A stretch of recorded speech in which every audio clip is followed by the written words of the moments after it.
예, 지난 2월 화성에서 발생한 육절기 살인 사건 기억하실 겁니다. 예, 구애 거절에 앙심을 부른 남자가 여자를 살해하고 육절기로 시신을 훼손해 유기한 사건이었는데요. 이 목격자도 없고 시신도 발견하지 못해서 유무죄 판정을 거듭했습니다. 시신 없는 살인 사건 결과 어떻게 나올까요? 그리고 부부싸움으로 7살 아들을 무참히 죽이고 도주한 엄마, 1살 때부터 무려 15년 가까이 아들을 학대한 아빠, 인면수심의 부모들이 충격을 주고 있습니다. 주요 사건, 사고, 건국대 경찰학과 이용혁 교수 그리고 손수호 변호사 모시고 알아보겠습니다. 안녕하십니까? 예, 안녕하세요. 예.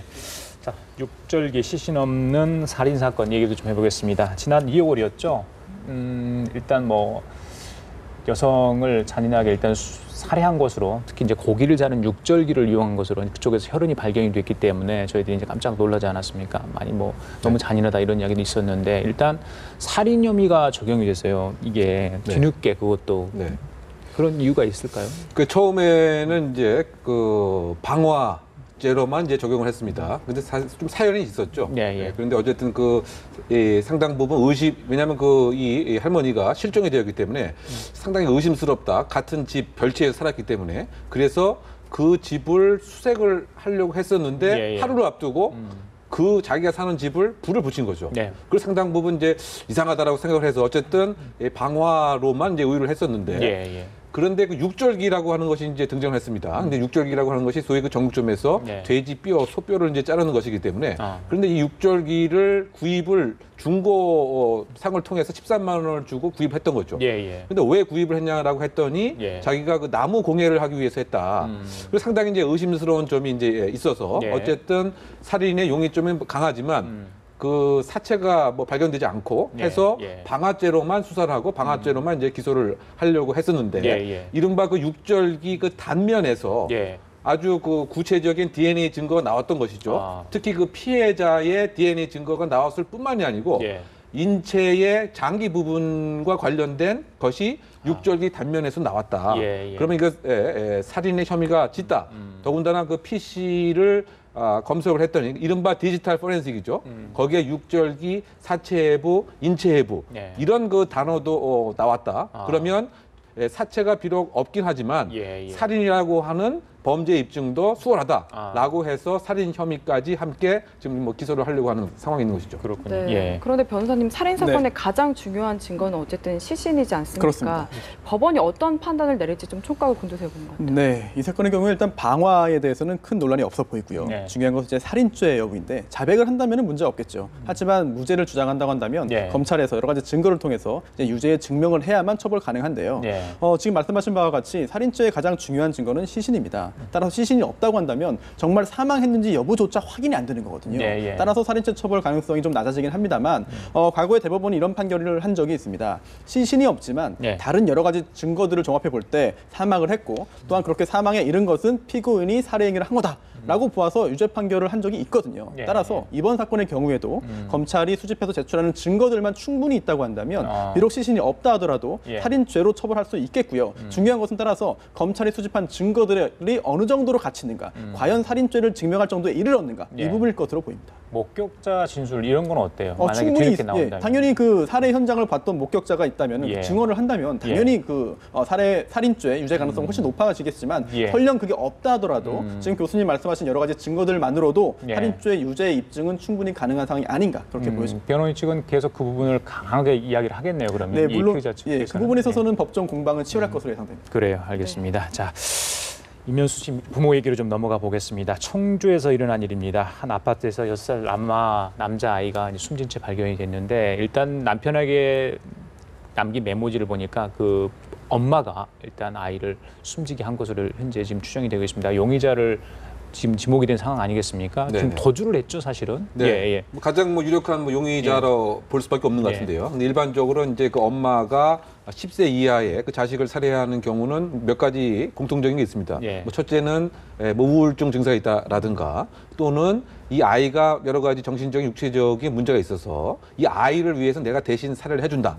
아니면 그 세 번째는 남편과 가정의 여러 가지 불만, 또 갈등을 사실은 대신해서 아들을 살해하는 것이죠. 아마 이번 유형에는 우울증 증세와 남편과의 일정한 갈등이 사실은 가장 큰 이유가 아닌가 생각이 되고요. 그것은 이제 무슨 얘기냐? 남편이 가장 중요시하는 것이 결국은 아들일 가능성이 있습니다. 그러면 남편을 공격하는 것 대신 아들을 공격함으로써 남편에 대한 그 불만과 복수를 대신하려고 하는 것이 크지 않을까 이렇게 생각이 되고요. 이런 사례에 있어서는 이와 같이 이제 끔찍한 일을 벌이고 나서 일정 부분 도주를 하다가 스스로도 사실은 또 치명적인 끔찍한 일까지 하는 것이 이제 일반적인 것이기 때문에 아마 그 경찰의 그 추적 수사가 이 엄마가 자주 갔던 곳이라든가 나름대로 의미가 있는 장소 또 장소적 연고감이 있는 곳에 대한 추적 수사가 이루어져서 또 다른 끔찍한 결과를 사전에 좀 막을 필요가 있지 않는가 생각이 됩니다. 네, 실제로 메모지를 봐도 너 때문에 애가 죽었다 이런 메시지를 남겼다고 해요. 그러면은 아무래도 아빠에 대한 불화를 대신 아들에게 이렇게 지은 게 아닐까 싶은데 지금 아버지의 심정이 어떨지가 제일 궁금하거든요. 일단 그 죄책감이라든지 후회를 느끼지 않는다면은 정말 그 아버지로서 좀 더 자격이 더 없지 않나 싶고요. 근데 물론 죄책감을 느낄 것으로 보입니다. 하지만 그렇다 하더라도 이미 이 발생한 후기 때문에 후회도 늦은 거거든요. 따라서 어른들의 일은 어른들이 해결을 해야지 그 피해가 아이에게까지 미치도록 했다는 것 자체로는 글쎄요, 그런 책임을 피하기는 어려울 것으로 보입니다. 보통 보면 가정 불화를 겪는 경우에 자녀들을 이제 뭐 어떻게든지 살해를 하고 나서 본인 스스로 극단적인 선택을 하는 경우도 많잖아요. 근데 이분 같은 경우도 지금 죽으면 아버지 뭐 묘지 옆에 묻어달라 이런 이야기를 하지 않았습니까? 메모지에. 또 우울증을 앓고 있었다. 그러니까 좀 안 좋은 선택을 하지 않을까 이런 생각도 해보는데. 네, 이제 뭐 선행 연구 등에 의하면 이른바 타살 후 자살로 바로 이제 연결되는 경우가 많이 있습니다. 그래서 남편 또는 가족과 의미 있는 장소를 보냈던 곳이라든가 또는 그 지리적 뭐 연고감이 있다라든가 아니면 과거에 거주했다라고 하는 곳이라든가 뭐 그곳으로 이제 가서 본인 스스로도 뭐 극단적인 뭐 선택을 할 가능성이 상당 부분 이제 있지 않는가. 따라서 이제 그 경찰의 그 추적 수사 자체가 그 지역 중심으로 신속하게 이루어질 필요가 있다라고 보입니다. 네, 빨리 뭐 극단적인 선택을 하기 전에 엄마가 붙잡히면 좋을 것 같은데 만약에 붙잡힌 후에 그렇다면 어떤 처벌을 받게 되는지도 알고 싶습니다. 네, 일단 그 여러 가지 뭐 학대 행위를 했는지 여부는 드러나지 않았습니다만 일단 현재 확인된 거는 이제 살인죄이지요. 그러면은 법정형은 사형 무기징역 또는 5년 이상의 징역입니다. 근데 이제 그 이번에 여러 가지 정황이 참작이 되고 또한 그 여러 가지 요소를 참고해서 실제 형량은 결정이 되겠습니다만 이런 의견도 좀 있습니다. 존속 살해, 부모나 이제 조부모를 살해했을 경우에는 이제 그 7년 이상의 징역인데 뭐 일반적으로 존속을 아닌 비속을 살인했을 경우에 자녀 살인했을 경우에는 그냥 일반 살인죄 아니냐 이거 너무 불합리하다라는 지적이 있거든요. 그런 부분에 있어서 오히려 존속보다 비속을 살해했을 경우에 좀 더 강한 처벌을 하자라는 의견이 있거든요. 이런 점을 좀 고려해서 좀 엄한 처벌이 있어야 앞으로 이런 사건의 재발을 좀 막을 수 있지 않을까 이런 의견도 좀 전해지고 있습니다. 알겠습니다. 자, 다른 인면수심 사건 얘기 좀 해보겠습니다. 이번엔 아버지입니다. 근데 참 이 이야기 좀 어떻게 입에 담기도 좀 민망한 상황인데 아버지가 너무 잔혹한 것 같습니다. 이 검찰이 친아들을 상습적으로 때리고 학대한 아버지의 친권 상실 이 소송을 제기했다고 하는데 이 내용 무슨 사연이 있습니까? 네, 굉장히 좀 여러 가지 학대 행위가 있었는데요. 좀 눈으로 보고도 좀 믿기 어려운 상황입니다. 이제 아이가 이제 그 자신의 자녀가 이제 1살 때 14층에서 밑으로 던졌거든요. 불과 1살입니다. 네. 그래서 이제 7년 동안 복역을 하고 이제 출소를 했습니다. 근데 그 후에도 이제 친권이 여전히 그 살아있다 보니까 같이 생활을 하면서요. 그 학대 행위를 계속 더 이어나갔는데요. 정말 참 턱걸이를 하지 못한다는 이유로 허리띠로 이제 가격을 해가지고 폭행을 해서 정신을 잃게 만들기도 했고요. 또한 또 깨진 소주병으로 찌르기도 했는데요. 그 이외에도 굉장히 다양한 그런 학대 행위를 계속 지속적으로 했거든요. 그러다 보니까 이제 아이가 스스로 이제 나 정말 더 이상 아버지랑 살지 못하겠습니다. 안 살게 해주세요. 라는 이야기를 했고 그러다 보니 이제 검사가 친권 상실 청구를 하게 된 거죠. 엄마는 없습니까? 지금 정확히 그 부분은 전해지지가 않고 있는데요. 일단은 그 주변에서도 이 아이에 대해서 좀 안타까운 마음을 갖고는 있었습니다만 친권자로서 이제 아버지가 별로 던져서 이제 7년 복역을 했지만 여전히 친권자로서 친권을 행사할 수 있었기 때문에 뭐 주변에서 이제 관여하는 것은 좀 한계가 있었다고 전해집니다. 신고를 친척들이 했다면서요? 네, 그렇습니다. 친척들이 했는데 그들도 이제 하지만 친척들이 안타까운 상황을 신고를 했지만 여전히 가해한 그 아버지가 친권자로서 이제 생부가 있기 때문에 그것도 좀 한계가 있었던 것이죠. 그렇군요. 네, 어쨌든 15년 가까이 학대에 시달렸다면 지금 말이 아닐 것 같은데 아들의 상태는 어떤가요? 상당히 이제 심각한 것이죠. 왜냐하면 우리가 그 학습된 무기력이라고 하는 현상이 있는데요. 뭐 이럴 수도 없고 저럴 수도 없고 폭력은 이제 계속 그 밀려오고 그러다 보니까 상당히 그 심한 우울증 상태로 빠졌을 뿐만이 아니고 이것에 대한 해결 방안을 자신에 대한 공격 행위로 소위 뭐 자해를 하고 뭐 이제 이런 것이죠. 왜냐하면 가장 의미 있는 타자가 바로 아버지일 수가 있는데 자기가 사랑하고 믿어야 할 아버지가 내가 제일 무서워하는 괴물로 되어 있기 때문에 정신적인 안정성 자체가 더 이상 유지될 수가 없다라고 하니까 이제 검찰의 입장에서는 그야말로 부권에 대해서 박탈을 하는 이와 같은 소송을 이제 제기한 것인데 어떤 측면에서 이제 봤을 때는 이거 상당한 이제 결단이 필요한 거죠. 왜냐하면 암만 나쁜 부모라도 그래도 부모가 아이를 관리하는 것이 낫다라고 하는 것이 보편적인 입장인데 이번 사례 같은 경우는 그것을 훨씬 넘어서는 그래서 이제 이와 같은 비슷한 사례가 예를 들면 친부가 딸을 계속 성폭행하는 경우도 결국 이제 친권 박탈 소송이 이제 이루어지고요. 이번 것도 그 정말 인면 수심의 그 모습이기 때문에 이와 같은 친권 박탈 청구를 검찰이 한 것 같고 또 이 아이에 대해서 이제 그 향후 뭐 지도와 원조와 이제 관리를 해줄 수 있는 여러 가지 연결 매체를 또 이제 찾는 것도 하나의 중요한 관건이 되지 않을까 생각됩니다. 자, 몸에 가해진 어떤 그런 폭행의 어떤 고통보다는 정신적 고통, 심적 고통이 굉장히 클 것 같은데 이런 경우 같은 경우는 아동보호기관에 위탁해서 이렇게 돌봐주는 겁니까? 아니면 친인척한테 맡겨지는 겁니까? 이게 만약에 결국에 이제 친인척이 있다라고 한다면 뭐 친인척이 맡길 수가 있겠지만 지금 이제 그 상황이 아니기 때문에 위탁기관이 역할을 이제 하는 것으로 알려져 있는데요. 지금 뭐 위탁기관 그 자체가 상당히 그 제한돼 있고 뭐 인프라 자체가 상당히 좀 부족한 것이죠. 그래서 뭐 최근에 개정된 그 아동 학대법에서도 사실은 이제 이 친권을 박탈하도록 되어 있는데 중요한 것은 친권 박탈 이후에 사회 전체에 그 아동의 양육을 위해서 인프라가 제대로 되어 있느냐 이 부분에 있어서는 이제 여러 가지 좀 더 개선이 좀 있어야 될 그와 같은 상황이라고 보입니다. 손 변호사님 이번에 검찰이 친권 상실 소송을 제기를 했는데 수사기관이 이렇게 한 거 아니에요? 네,